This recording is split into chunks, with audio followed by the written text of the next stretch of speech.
Welcome back to my channel, balik lagi dengan Rizky. Kali ini kita akan analisa saham kembali ya. Bagi yang belum subscribe, silahkan subscribe dan nyalakan lonceng agar up to date dengan konten dari saya.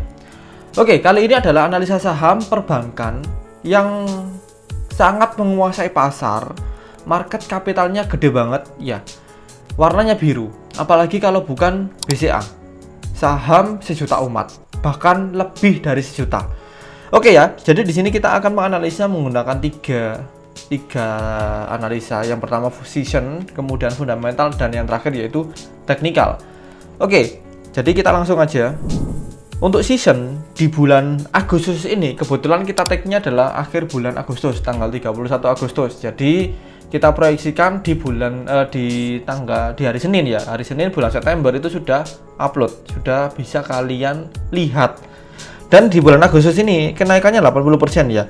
September ini 50% probabilitasnya. Bisa saja kemungkinan besar turun ya. Dan melanjutkan kenaikannya di bulan Oktober. Ini 100% bagus banget. Banyak content creator yang sudah membahas bull market ya. Full moon bull market ya. Banyak content creator yang sudah membahas tersebut. Oke, itu secara season ya. Secara untuk materi fundamental kita akan bahas seperti biasa, ada growth revenue, net profit margin, PE ratio, dan earning per share. Oke, yang pertama yaitu growth revenue secara annual. Kita nggak bisa meragukan secara annual di Bank BCA ini sudah bagus banget. Lalu untuk secara kuartal, growth revenue ini cenderung stabil ya. Cenderung stabil, ini juga bagus secara kuartal. Lalu di net profit marginnya ini sangat bagus sekali ya. Artinya apa? Artinya ada kenaikan yang sangat tinggi dari 2021 ke 2022. Ini ada kenaikan yang cukup tinggi sekali. Oke, lalu untuk secara kuartal ini juga bagus ya. Net profit marginnya bagus. Kemudian yaitu secara PE ratio. Untuk PE rasionya ini habis ada kenaikan di 2020, di 2022 menurun kembali. Kita coba untuk kuartal. Biasanya PE rasio kalau menurun di 3 tahun berturut-turut menurun, kuartalnya juga pasti menurun. Jadi semakin bagus untuk penurunan. Oke, kita bisa melihat untuk PE rasionya ini cukup bagus ya. Kalau dibandingkan dengan periode yang ada. Kuartal 2 2022 itu bagus. Proyeksinya adalah di 2023 kuartal 3 ini lebih turun lagi, lebih murah lagi untuk Bank BCA. Dan untuk earning per share, nah ini yang cukup kaget saya. Earning per share adalah biasanya cerminan dari net profit margin. Kalau net profit margin naik, EPS naik. Net profit margin turun, EPS-nya turun. Tapi ini berbanding terbalik ya. Net profit marginnya itu naik, tapi earning per share-nya turun. Saya rasa banyak saham yang dijual ya, di buyback. Kemarin kan pernah ada berita tentang bos BCA menjual saham, menjual atau membeli gitu ya, saya lupa. Coba nanti saya kolek lagi ya datanya. Nanti kalau misalnya benar kita akan tampilkan di YouTube ini ya. Makanya dia turun banget earning per share-nya. Oke, itu juga kuartal 4 2021 hingga kuartal 2 2023 ini habis turun banget, anjlok. Nah, itu berarti ada pembelian saham atau penjualan saham gitu ya. Oke, untuk fundamental saya rasa bagus semua.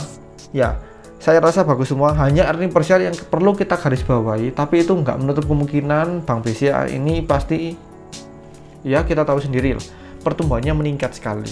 Oke, next kita akan melihat analisa versi teknikal ya. Di teknikal kita bisa melihat kapan kita harus membeli, kapan kita harus menunggu, dan kapan kita harus menambah muatan. Oke, ini adalah Bank BCA ya.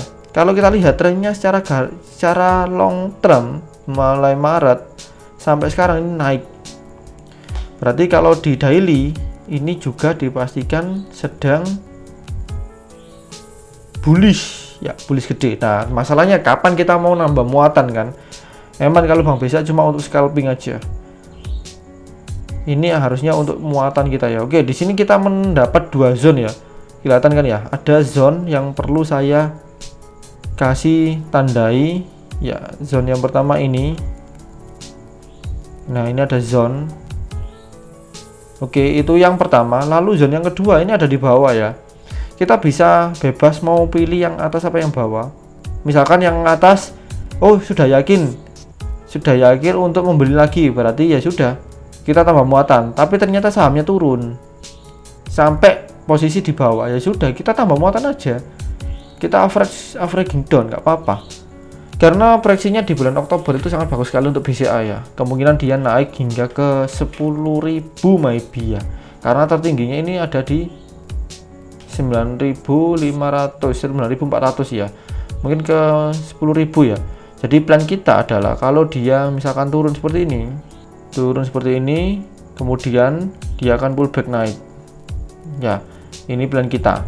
Lalu untuk nambah muatan, bisa saja dia BCA itu seperti ini. Karena kebetulan di bulan September ya kan. Di bulan September itu menurun juga loh ya. Probabilitasnya cuma 50%. Oke, jadi kita proyeksikan seperti ini untuk Bank BCA sendiri ya. Oke, kita lihat aja nanti bagaimana market merespon dari plan kita. Oke, mungkin itu aja analisa dari saya. Semoga kita diberikan keuntungan yang maksimal di saham Bank BCA ya. Saya harapkan kalian juga mendapatkan yang sama. Oke, barangkali yang ingin subscribe silahkan subscribe dan nyalakan lonceng agar up to date dengan konten dari saya. Saya juga ada channel Telegram khusus yang membahas tentang saham. Linknya ada di deskripsi. Saya Rizky undur diri, sampai jumpa.